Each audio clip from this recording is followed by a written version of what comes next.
नमस्कार, welcome to विद्यामिंट। तो आज हम लोग आर्ट एंड कल्चर के इस सीरीज में मौर्यन आर्ट के बारे में पढ़ने वाले हैं। और मौर्यन आर्ट के बारे में बात करें तो ये बीपीएससी का मोस्ट फेवरेट टॉपिक है और इससे लगातार बीपीएससी क्वेश्चन पूछते रही है।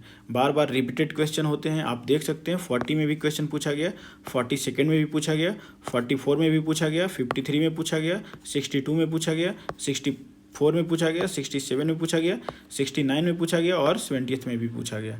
तो 71st बीपीएससी मेंस में भी पूछे जाने के संभावनाएं बनी हैं। ठीक है, तो आज हम लोग मौर्यन आर्ट के बारे में पढ़ने वाले हैं और बहुत बेहतरीन तरीके से पढ़ेंगे। तो एक ओवरव्यू मैं दे दूं तो मौर्यन आर्ट के बारे में बोले तो इंडस वैली सिविलाइजेशन के बाद आर्ट एंड कल्चर में एक वैक्यूम पैदा हुआ था। तो वैक्यूम पैदा होने के बाद मौर्यन आर्ट ही था जो इंडिया के आर्ट एंड कल्चर को एक कंटिन्यूटी दिया। तो आप हम लोग ये कह सकते हैं कि इंडिया का आर्ट एंड कल्चर का कंटिन्यूएशन जो शुरू हुआ वो मौर्यन आर्ट एंड कल्चर से ही शुरू हुआ। तो इसीलिए जब भी भारत के आर्ट एंड कल्चर का नाम लिया जाएगा तो बिहार को स्वर्ण अक्षरों में लिखा जाएगा, क्योंकि यहीं से शुरुआत होती है आर्ट एंड कल्चर का। तो मौर्यन आर्ट का एक ओवरव्यू मैं दे दूं तो मौर्यन आर्ट मुख्यतः दो भाग में होता है। एक होता है कोर्ट आर्ट और एक होता है पॉपुलर आर्ट, पॉपुलर या फोल्क आर्ट। तो कोर्ट आर्ट में आप देखेंगे, कोर्ट आर्ट में आपका पैलेस आ जाएगा, पिलर्स आ जाएगा, पिलर्स के बाद स्तूपाज आ जाएगा, और पॉपुलर आर्ट में पोट्रीज आ जाएगा, स्कल्पचर आ जाएगा। ठीक है, तो ये court art and popular art हो गया। और यदि court art and popular art के बारे में बात करें तो कोर्ट आर्ट क्या होता है? कोर्ट आर्ट में जो किसी चीज़ का आर्ट या आर्किटेक्चर है वहाँ का डेवलपमेंट में रूलर का हाथ होता है। मतलब मान के चलिए कोई फोर्ट बिल्ड हो रहा है या फिर कोई केव्स बन रहा है, तो उसमें यदि रूलर बनवा रहे हैं तो वो कोर्ट आर्ट हो जाएगा। वहीं यदि वहाँ की आम जनता यदि बना रही है बिना किसी पेट्रोनेज के, बिना किसी रूलर के कंट्रीब्यूशन के, तो उसको क्या बोलेंगे हम लोग? पॉपुलर आर्ट बोलेंगे या फोल्क आर्ट बोलेंगे। तो मौर्यन काल में दो तरह के आर्ट थे, एक आर्ट जो कोर्ट आर्ट के द्वारा पेट्रोनेज देकर बनवाया जाता था और दूसरा जो वहाँ के लोग बनाते थे। ठीक है, उसके बाद हम लोग देखेंगे कुछ एक्सपर्ट्स का कुछ कमेंट्री था, मेमोरीज था, वो सब भी हम लोग पढ़ेंगे। इसके बाद इसका क्रिटिकल एनालिसिस करेंगे, क्या क्या इसमें क्रिटिसिज्म हो सकता है। ठीक है, तो फर्स्ट शुरू करते हैं हम लोग इंट्रोडक्शन से। कोई भी आंसर यदि आप आर्ट एंड कल्चर का दे रहे हैं तो आप इंट्रो से शुरू करेंगे। इंट्रो के बाद बॉडी आएगा, बॉडी के बाद आप इसमें कुछ क्रिटिकल एनालिसिस देना चाहते हैं वो, और उसके बाद आपका कंक्लूजन आएगा। ठीक है, तो हम लोग इंट्रो से शुरू करेंगे। इंट्रो में क्या है? मौर्यन आर्ट के बारे में शुरू करते हैं। ये एक सैम्पल इंट्रो है, आप इससे अच्छा भी लिख सकते हैं। Mauryan empire represents a golden age in Indian history. तो हिस्ट्री में मौर्यन के काल को एक गोल्डन स्वर्ण अक्षरों में लिखा जाता है। Marked by remarkable achievements in art and culture. The empire political stability, economic prosperity and embracement of Shramana tradition catalyse the growth of state sponsored and folk art that embodied in arrays of cultural vibrancy. तो ये कह रहा है कि जो empire का था, political stability, economic prosperity and embracement of Shramana tradition. Embracement of Shramana tradition ये था कि ब्राह्मणिकल डोमिनेशन को चैलेंज करने के लिए जो नए रिलीजन्स बने थे, वो चाहे बुद्धिज़्म या फिर जैनिज़्म, तो इसके वजह से बहुत सारे आर्ट एंड कल्चर में प्रोस्पेरिटी आया। तो catalyse the growth of state sponsored and folk art. आप अशोका को एग्जाम्पल ले सकते हैं। अशोका बुद्धिस्ट फॉलोअर था, उन्होंने क्या किया? बहुत सारे स्तूपाज बनवाए और बहुत सारे पिलर्स बनवाए जो रिलीजियस भी था, एडमिनिस्ट्रेटिव भी था। तो इस तरह से श्रमण ट्रेडिशन के बाद आर्ट एंड कल्चर में बहुत ग्रोथ हुआ था। तो उसी तरह से हम लोग एक एडिथ टोमोरी का एक कमेंट्री जो मैंने बताया कि आर्ट एंड कल्चर का शुरुआत था, वही बोला है इन्होंने a history of fine arts book में। एडिथ टोमोरी एक बहुत बड़े अच्छे लेखक हैं और एक्सपर्ट्स हैं। तो इन्होंने लिखा है कि writes modern art as the beginning of organize state sponsored art. तो बोल रहे हैं कि स्टेट स्पॉन्सर्ड आर्ट का एक बिगिनिंग है, और वो बिगिनिंग किसका? इंडिया का भी है।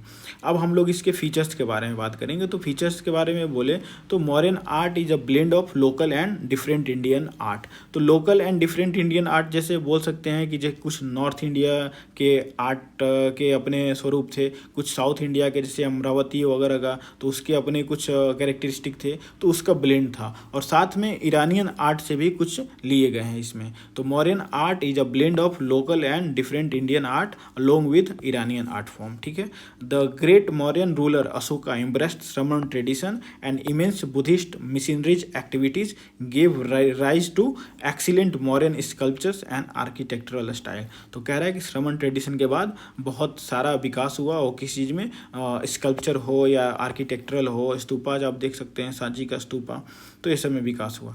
अब इसी को आनंद कुमार स्वामी कहते हैं कि आनंद कुमार स्वामी एक स्कॉलर हैं, वो कहते हैं कि मौर्यन आर्ट को 3 फेज में डिवाइड किया जा सकता है। फर्स्ट फेज सूर्य और इंद्र को दिया इन्होंने, जिसमें एग्जाम्पल देते हैं वाजा केव। सेकेंड में दिया इन्होंने अशोका को, अशोका में मोनोलिथिक जो पिलर्स थे उसके बारे में। और थर्ड में दिया ब्रिक यूज का, मतलब ईंटों का यूज होके जो सांची स्तूपा जैसे बना है, वो थर्ड स्टेज में है। तो मौर्यन आर्ट एंड आर्किटेक्चर को ब्रॉडली यदि हम लोग क्लासीफाई करें तो 2 पार्ट में मैंने बताया। कौन कौन सा, एक कोर्ट आर्ट और दूसरा पॉपुलर आर्ट। तो कोर्ट आर्ट में कौन कौन सा है, एक स्तूपाज है, पैलेसेस, केव्स और पिलर्स। और वही पॉपुलर आर्ट में बात कर ले तो पोट्रीज है और स्कल्पचर्स है। तो कोर्ट आर्ट के बारे में फर्स्ट बात करते हैं, पैलेसेस के बारे में। तो पैलेसेस जो थे ना वो डिफेंसिव बनाए गए थे, मतलब इतना भयंकर बनाए गए थे कि कहा जाता है कि जो मेगास्थनीज थे इसी पैलेसेस के बारे में कमेंट करते हैं कि जो पैलेसेस हैं मौर्यन का, वो पर्सिया से भी ग्रैंड है। ठीक है, तो हम लोग उसी पैलेसेस के बारे में जानेंगे कि क्या था। तो renowned for the palatial structure. Palatial structure के बारे में बात करें तो एक एकदम ग्रैंड स्ट्रक्चर होता है कि जो देखने से ही डर महसूस होने लगे, मतलब इतना बड़ा कि जो सामने वाले दुश्मन आए उनको देख के ही डर लगे। तो एक पैलेटियल स्ट्रक्चर था। ठीक है, और excavation of Kumhrar suggest that advance architectural style with massive wooden pillars. तो जो उनका पैलेस था चंद्रगुप्त मौर्य का, वो वुडन पिलर से बना हुआ था और बहुत ही मैसिव था वो। Defensive architecture includes the wooden palisade and moats. तो ये एक डिफेंस का स्ट्रेटजी था कि उसे इस तरह से बनाया गया था कि सामने वाले दुश्मन किसी भी तरह से वार ना कर सकें। ठीक है, कुछ स्कॉलर्स एंड ट्रेवलर्स का रिमार्क्स है, बोलते हैं strategic city planning showcase the advance engineering technique. Megasthenes कहते हैं, ग्रीक एम्बेसडर थे, describe the Mauryan palaces as the grander than the those in Persia. ठीक है, अब उसके बाद एरियन क्या कहते हैं, Arrian compared the Chandragupta palaces with the palaces of Susa and Ecbatana और सूसा उस टाइम के फेमस सिटीज था, वर्ल्ड फेमस सिटी। ठीक है, फाहियान क्या कहते हैं, फाहियान कहते हैं कि the architecture of Mauryan art as a god creation. तो गॉड क्रिएशन के फाहियान बोलते हैं कि ये एक भगवान का बनाया हुआ है, इंसानी से नहीं बना सकता है। ठीक है, नेक्स्ट हम लोग पिलर्स पैलेसेस के बारे में बात कर लिए। अब हम लोग केव्स के बारे में बात करें तो केव्स का जो यूज था वो मुख्यतः जो आपके एसेटिक थे, वो जैना मॉन्क्स या बुद्धिस्ट मॉन्क थे, उनके रहने के लिए काम आता था। अब इसके फीचर्स थे, जैसे फीचर्स में आप देखेंगे तो इनका जो गेट था वो डेकोरेटेड गेट था, डेकोरेटेड सेमी सर्कुलर था और आर्क टाइप का। वही इसके चैम्बर्स की बात करें तो चैम्बर्स रेक्टेंगुलर और सर्कुलर चैम्बर्स थे, और ये जो अंदर से इसके वॉल थे वो हाईली पॉलिश्ड थे।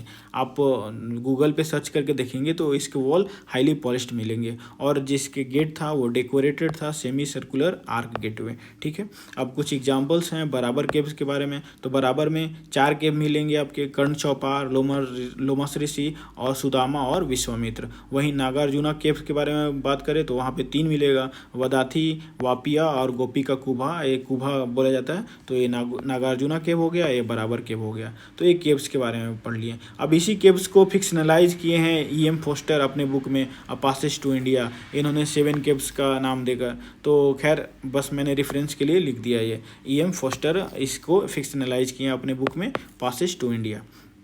अब हम लोग पिलर्स के बारे में बात करेंगे।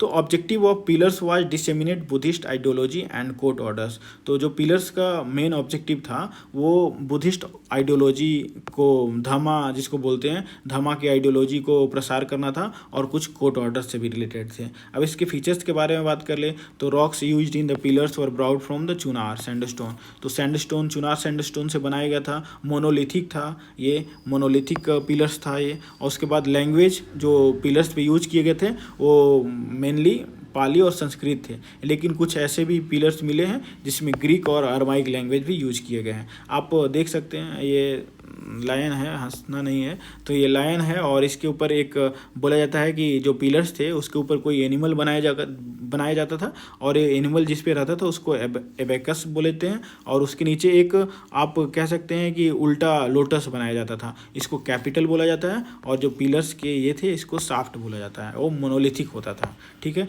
अब पिलर्स की बात करें तो पिलर्स आप मानसेहरा में है, मेरठ में है, लुम्बिनी में है। अब बिहार की बात करें तो लौरिया नंदनगढ़, लौरिया अरेराज, और उसके बाद रामपुरवा, सारनाथ यूपी में। तो ये सब पिलर्स थे। अभी आप इलिस्ट्रेट भी कर सकते हैं मैप पे कि कहाँ कहाँ है। उसके बाद हम लोग स्तूपाज के बारे में बात करेंगे।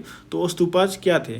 स्तूपाज बोला जाता है कि रिलीजियस प्लेस था बुद्धिस्ट मॉन्क्स के लिए, बुद्धिस्ट लोगों के लिए, बुद्धिस्ट फॉलोअर्स के लिए। और ये जो स्तूपा बनाया जाता था वो रेलिक्स होता था कुछ ना कुछ, जैसे मान के चलिए गौतम बुद्धा का कोई बाल का टुकड़ा हो गया, इसके ऊपर एक माउंड बनाया जाता था, उसके ऊपर स्तूपा बना दिया जाता था। तो बोलता है this contains relics of Buddha यार बोधिसत्वा। बोधिसत्वा भी थे, जो बोधिसत्वा मतलब बोला जाता है कि ये भी अपना ज्ञान की प्राप्ति कर लिए होते हैं। तो बोधिसत्वा का भी रिलिक्स होता था, उसके ऊपर स्तूपा बनाया जाता था। तो कुछ सोर्सेज, कुछ टेक्स्ट ये क्लेम करते हैं कि अशोका ने 84,000 स्तूपास का निर्माण कराया था, बट ये फैक्ट नहीं है, कुछ टेक्स्ट ऐसा क्लेम करते हैं। ठीक है, तो आप स्तूपास का जो है आप कैसे आपको बनाना है एग्जाम हॉल में आप देख सकते हैं। बस एक डोम बनाइए, डोम बनाने के बाद आप इसके ऊपर यस्ती, यस्ती के ऊपर छत्रा, और छत्रा के बाद ये आप ये सब स्टेयरकेस बना सकते हैं। इसके बाद गेटवे है, ये इस तरह से आप बना सकते हैं। ठीक है, अब हम लोग बात करेंगे इसके ऊपर सांची स्तूपा का इलिस्ट्रेशन है, कुछ फीचर्स के बारे में बात करते हैं। तो core of stupa was built of unburned brick, और आउटर कोर जो है बर्न्ड ब्रिक, अंदर अनबर्न्ड ब्रिक किया गया है और बाहर जो है वो जला हुआ ईंट यूज किया गया है, मतलब बर्न्ड ब्रिक यूज किया गया है। ठीक है, उसके बाद कहा जाता है कि जो ऊपर का डोम है उसके ऊपर लेयर करा गया है, वो प्लास्टर का कवर किया गया है, मतलब लेयरिंग भी किया गया, प्लास्टर भी किया गया है और डोम के ऊपर। आप गूगल में फ़ोटो देख सकते हैं सांची स्तूपा का। उसके बाद है तोरण और मेधी जो था वो डेकोरेटेड किया जाता था स्कल्पचर के साथ, और जो गेट थे या फिर जो भी वुडन का चीज़ होता था उसके ऊपर जातक के स्टोरी कार्व किए गए हैं। ठीक है, अब कुछ स्तूपाज के एग्जाम्पल हैं। पिपरवा स्तूपाज यूपी में है, बैरात स्तूपा राजस्थान में है, और उसके बाद सांची स्तूपा एमपी में है। तो कुछ स्तूपाज का नाम भी दे सकते हैं एग्जाम्पल में। उसके बाद हम लोग बात करेंगे पॉपुलर आर्ट फॉर्म के बारे में। तो पॉपुलर आर्ट फॉर्म में दो था, पोट्रीज था और स्कल्पचर्स था। तो पोट्रीज के बारे में बात करें तो मोस्ट इंपॉर्टेंट पॉपुलर आर्ट था पोट्रीज। ये इसका उपयोग डेली यूज में भी किया जाता था और डेकोरेशन पर्पज से भी यूज किया जाता था। ये कैसे पोट्रीज होते थे? तो black shiny colour polished outer surface called northern black polished where, तो NBPW बोला जाता था, नॉर्थन ब्लैक पॉलिश्ड वेयर, तो NBPW। अब एग्जाम्पल दिया गया कहाँ कहाँ ये पोट्रीज मिले हैं, तो कौशाम्बी और पाटलिपुत्र सेंटर हैं NBPW के। उसके बाद हम लोग स्कल्पचर्स के बारे में बात करेंगे। तो स्कल्पचर्स तो एक तो आपका एनिमल्स होता था जो पिलर्स के ऊपर बनाए रहते थे, उसके अलावा कुछ स्कल्पचर्स ऐसे होते थे जो इंडिविजुअल होते थे। अब जैसे यक्षिणी की, तो ये यक्षिणी जो थी ये रिस्पेक्टेबल थे और इनका पूजा किया जाता था। तो besides animal sculptures on the pillar other popular sculptures are also found. अब एग्जाम्पल में मोस्ट मैग्निफिकेंट एग्जाम्पल है यक्षिणी ऑफ दीदारगंज से, पटना दीदारगंज से मिला। इसके कुछ कैरेक्टरिस्टिक हैं। वो कैरेक्टरिस्टिक है शाइनी पॉलिश्ड सरफेस है, फ्री स्टैंडिंग है और वेल प्रोपोर्शनेट है, और स्पेशल सेंसिटिविटी तो फिजिक, तो जो बॉडी बनाया गया है उस पर सेंसिटिविटी दिया गया है कि हाँ किस पार्ट को कैसे हमें कार्व करना है। अब उसके बाद कुछ अलग स्कल्पचर्स हैं, जैसे रिंग स्टोन है, उड़ीसा का एलिफेंट धौली में मिला है। ये कुछ स्कल्पचर्स के एग्जाम्पल हैं। अब हम लोग इसका क्रिटिकल एनालिसिस करेंगे।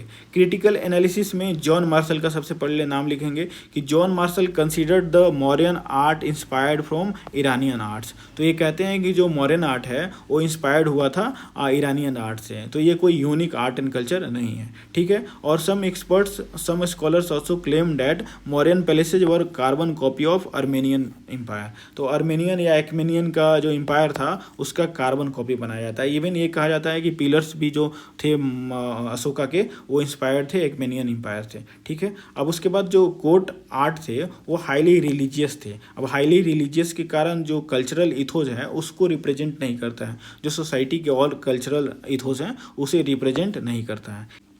उसके बाद इसमें जो पैलेसेस में यूज हुआ था वो वुडन मटेरियल था। वुडन मटेरियल होने के कारण ये लेस ड्यूरेबल हो गया और ये समाप्त हो गया। मतलब कुछ ही अवशेष ही मिलता है इसका, नहीं तो जो केव्स बनाए हुए हैं केव्स तो अभी भी हैं। अब इसके बाद हम लोग क्रिटिकल एनालिसिस कर लिए, अब हम लोग एक अच्छा सा कंक्लूजन लिख सकते हैं। तो according to Edith Tomory, the Mauryan art was the turning point in Indian art and architecture history after IBC. It provided the permanency and continuity. Its legacies are still towering in the form of most visited tourist places. तो ये कह रहे हैं कि Edith टोमोरी का मैंने एक sentence दे दिया है कि मौर्यन आर्ट एक टर्निंग पॉइंट था इंडियन आर्ट एंड आर्किटेक्चर की हिस्ट्री में, क्योंकि IBC के बाद जो कंटिन्यूटी और परमानेंसी आर्ट एंड कल्चर को दिया इंडिया का तो वो मौर्यन आर्ट ही था। और इसके जो लीगेसीज हैं अभी भी जैसे आप जा सकते हैं यहाँ पे ईस्ट चंपारण में चले जाइए तो वहाँ पे मोस्ट विजिटेड टूरिस्ट प्लेस माना जाता है। तो इस तरह से कंक्लूड कर दिए। तो ये हमारा मौर्यन आर्ट फिनिश होता है। वीडियो अच्छी लगी हो तो लाइक करें, कमेंट करें और चैनल को सब्सक्राइब करें। Thank you.